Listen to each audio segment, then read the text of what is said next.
Жанагыдай эле квадратка көтөрүп алабыз. Бизде азыр белгисиз сан x, ушул x деген белгисиз санды издейбиз.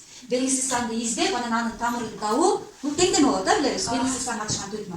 Эми квадратка көтөрүп турган болсок, x квадрат экөөнүн экселенген көбөйтүндүсү 20x квадраты 100. Эми бул жерде качан ачып чыгабыз? x минус x'ти x'ка көбөйтсөк x квадрат минус x'ти 8ге көбөйтсөк x барабар деген бар болчу. Эми окшошторду жыйнайбыз. Азыр бизге окшоштор x квадрат 1 минус булар эмне болот? Булар кемтирип кетип 0 болот. Андан кийин 2-ге көңүрабыз. 20x анан 20-нын алдыдагы минус 8 минус не болот эле? Минус 28 минус 28 эми бош мүчөбүз 100 кошулган барабар эми бул бош мүчөнү барабардыктын бул жагына алып өтөбүз.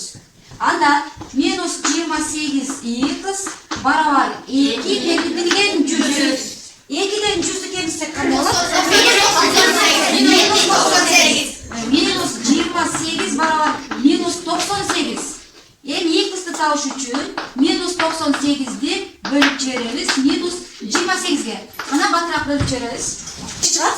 Минустарга минустар бөлүнүп кетип, плюс болуп, ошентип жогу 3 x барабар 3,5 деп жазабыз. Эми экинчиге көңүрабыз, карагыла. Экинчи мисалга көңүрабыз. Y-ті көбөйтөбүз, y-ка. Y-ті минус 1ге көбөйтөбүз. Минус y. Эми биз бул жерде квадратка көтөрүп чыгабыз, качан ачып алып, y-тин квадраты экөөнү бири-бирине көбөйтүп 10y. Андан кийин плюс 25. Барабар эмнеге кылабыз? Качан ачып чыгабыз. Качан ачып чыгыш үчүн биз носканын артыкчылыгын пайдалана беребиз, ошол жерде. Ошондо мына жерибиз минус болот. Нол минусубуз минус менен плюс болот. Бул плюсубуз минус болот да, качан ачып алып. Эми окшошторду топтоштурабыз.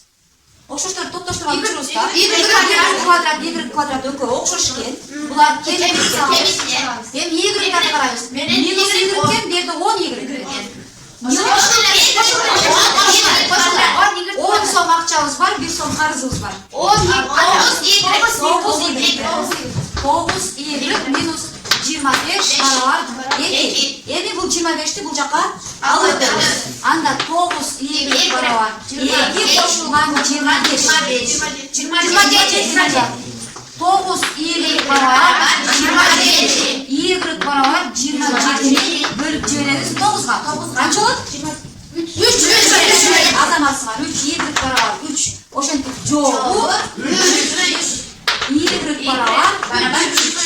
Деттерге жашынака алып көчүрүп